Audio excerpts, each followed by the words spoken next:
What's up, YouTube? This is your boy John from Project Ellsworth, and I am back with you today to give you my review of the 1989 film Friday the 13th Part 8, Jason Takes Manhattan. Good evening, folks.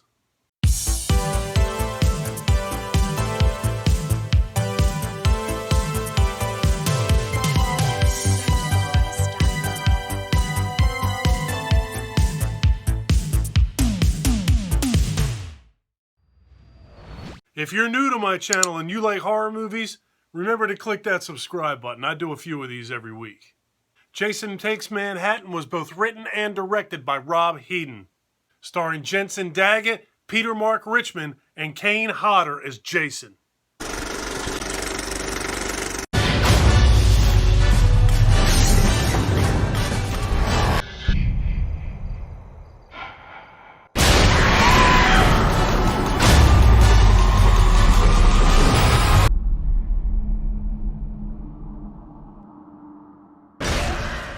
So Jason Takes Manhattan begins with a dude trying to get some on a boat on Crystal Lake.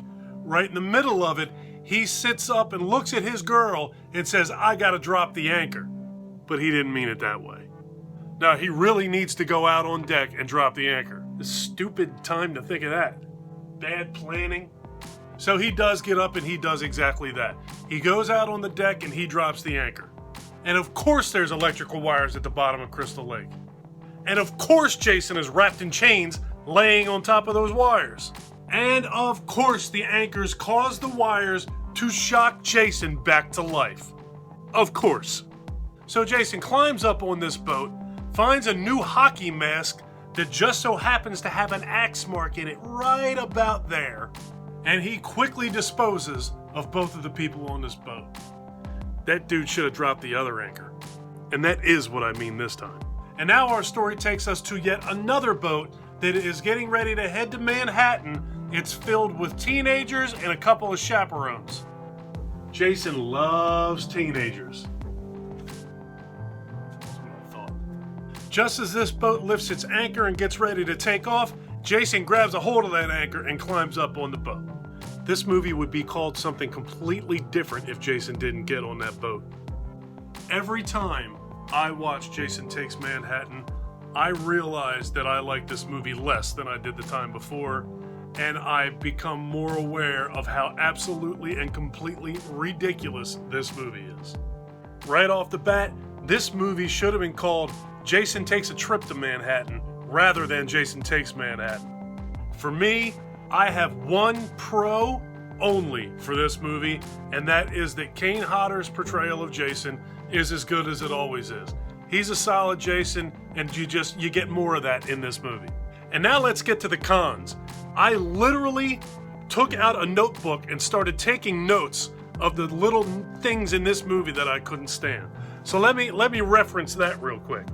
All right off the bat, when you first see Jason, the first couple times you see the main character in this movie sees Jason, he's not deformed at all. As a matter of fact, he's like a little fat kid.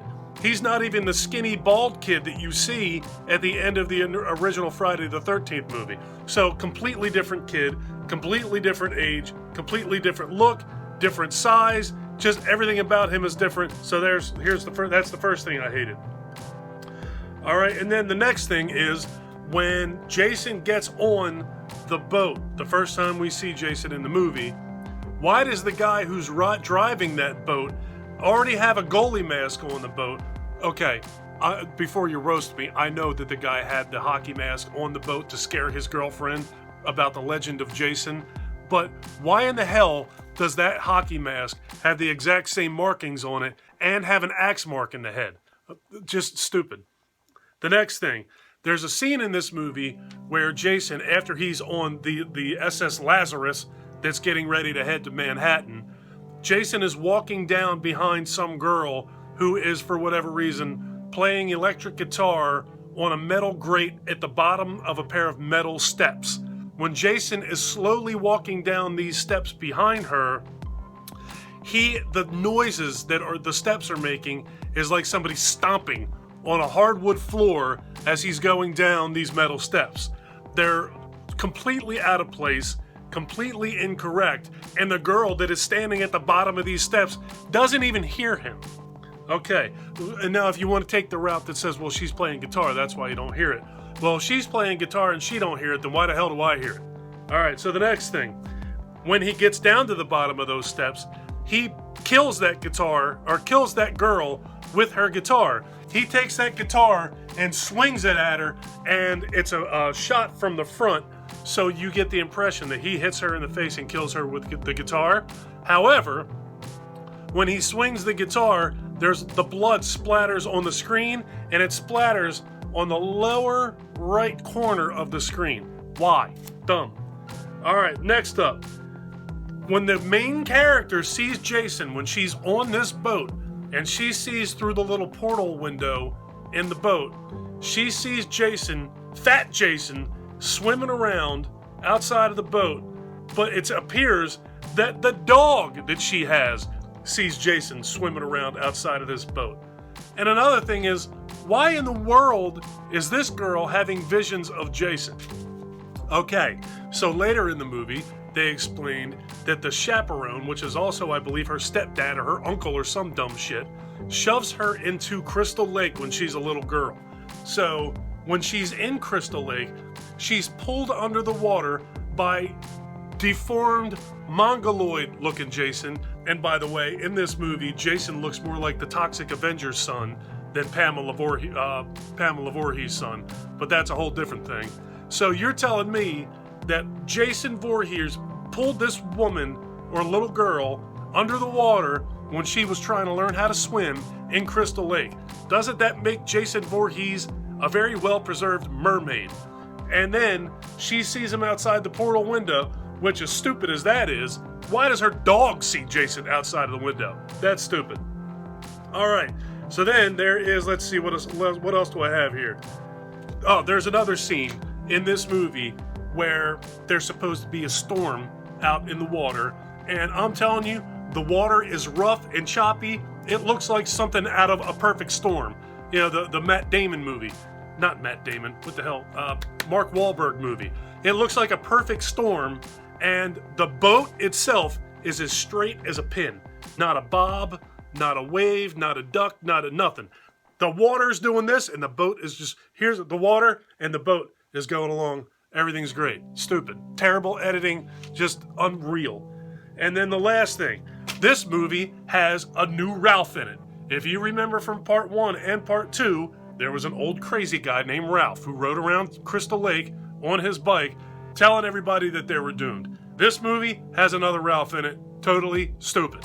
And as far as the stuff that I was writing down that I didn't like, I stopped at not very far into this because I just didn't want to keep writing, because I could pick this movie apart and complain about this movie on here probably for about as long as the movie actually lasts. A very big misunderstanding I have here is, why does New York City flood underground with toxic waste every night at midnight? And why is Jason trapped in there, and when he gets covered with the toxic waste, or it floods with toxic waste, why does he transform back into a fat kid? God, it's so stupid. What was this guy's name? Rob Hedden or Rob Hedden? I hope that dude was thrown out of Hollywood. So Friday the 13th, Jason Takes Manhattan, 1989. In case there's any kind of gray area or misunderstanding here, I don't suggest that you watch this movie.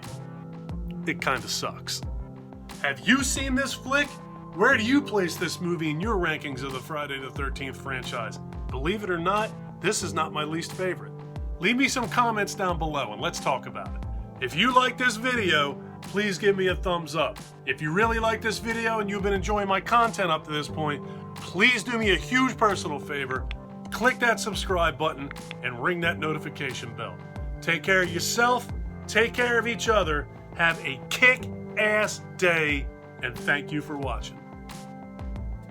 I am going to get roasted in the comments.